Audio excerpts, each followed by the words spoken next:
Et nous commençons tout de suite avec les clés de l'IMO, le rendez-vous dédié à l'investissement immobilier de Smart Patrimoine. Et nous allons faire ensemble un point à mi-année sur l'investissement en SCPI. Pour en parler, nous avons le plaisir de recevoir sur le plateau de Smart Patrimoine Yann Vidcock. Bonjour Yann Vidcock. Bonjour.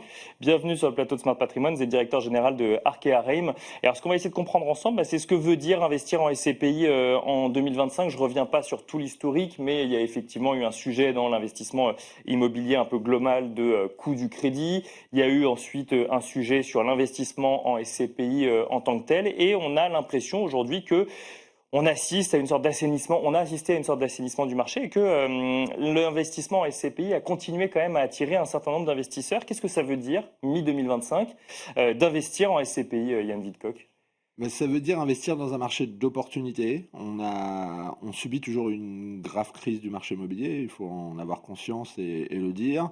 Toujours mi-2025, en juin 2025, les professionnels de l'immobilier disent qu'on est toujours dans une situation de crise de l'immobilier. Oui, bien sûr, sauf qu'on on a atteint un plancher en fait. On n'est plus en train de baisser. On a atteint un plancher.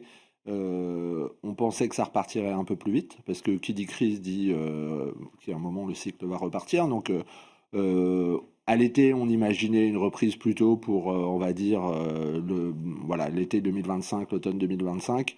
Aujourd'hui, ce qu'on voit, c'est qu'on est plutôt sur des marchés qui sont encore très compliqués. La situation économique, géopolitique est très instable. Bien sûr, oui. Et donc ça a forcément des impacts, même si les taux ont baissé, les taux longs ont baissé, et donc ça a forcément un impact. Ça veut dire que la prime de risque du marché immobilier s'est reconstituée. Quand vous achetez aujourd'hui, le taux moyen d'acquisition de Transition Europe chez nous, il est à 7,5 grosso modo depuis qu'on a acheté, le taux immobilier brut, versus des taux longs qui sont autour des 3%.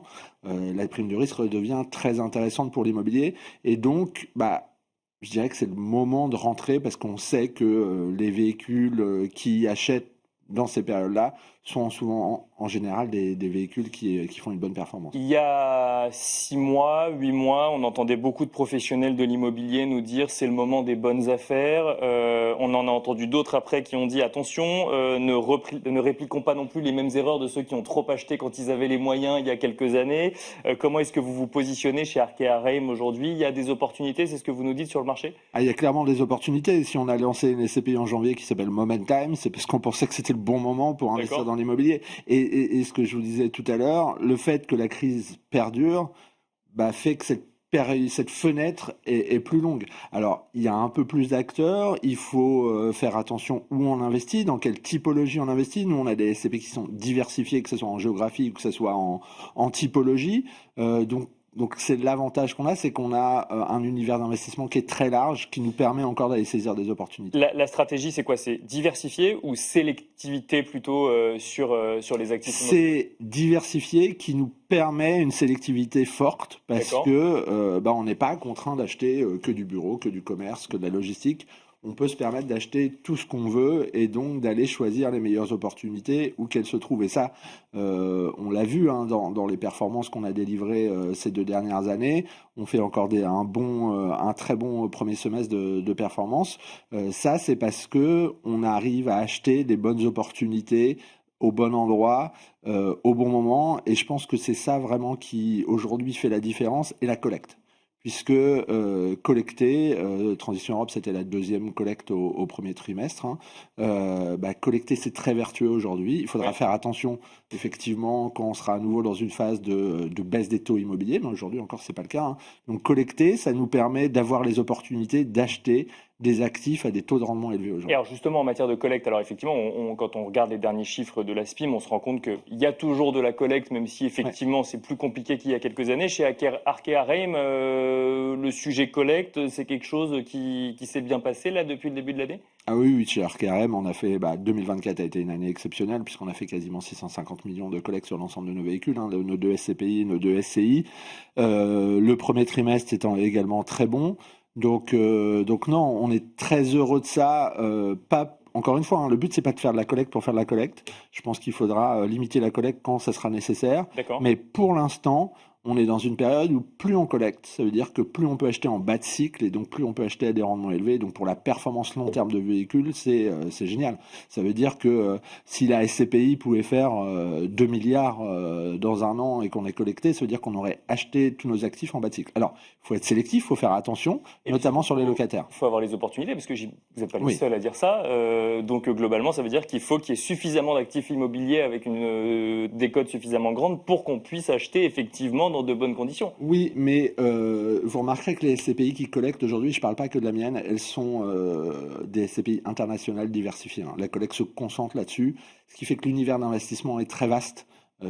En Europe, on estime le marché entre 200 milliards les années d'étiage et jusqu'à 400 les plus fortes années. Et donc, ça permet, quand on collecte entre 200 et 400 millions sur une année, dans un marché de 200 milliards, on trouve des opportunités. Après, nous, notre credo, c'est de rester sur des petites tailles. C'est pas parce qu'on collecte 135 millions au premier trimestre qu'on achète des gros actifs. On se fixe un maximum autour des 50 millions d'euros. Et puis, l'essentiel est plutôt entre 10 et 20 millions d'euros. Notre taille moyenne d'actifs chez Transition Europe, par exemple, c'est 14 millions d'euros. Donc, on reste sur des petits actifs parce qu'on a vu dans la crise des SCPI que celles qui s'en sont sorties, puisqu'il y a des historiques qui s'en sont très bien sortis, c'était essentiellement des SCPI qui étaient granulaires, qui étaient diversifiés. Donc on essaye de répliquer les bonnes pratiques des SCPI qui s'en sont bien sortis. Si je vous écoute, ça veut dire qu'il n'y a pas de place aujourd'hui pour des thématiques particulières, alors où il faut diversifier un maximum, ou il y a quand même des thématiques qui tirent un petit peu leur épingle du jeu?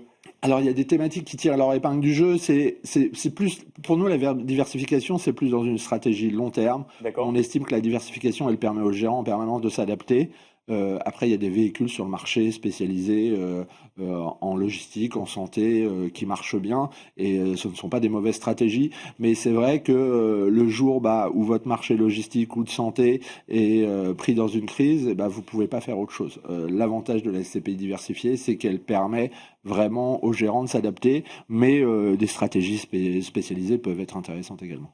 Dernière question pour les professionnels de la gestion de patrimoine ou les investisseurs qui nous écoutent.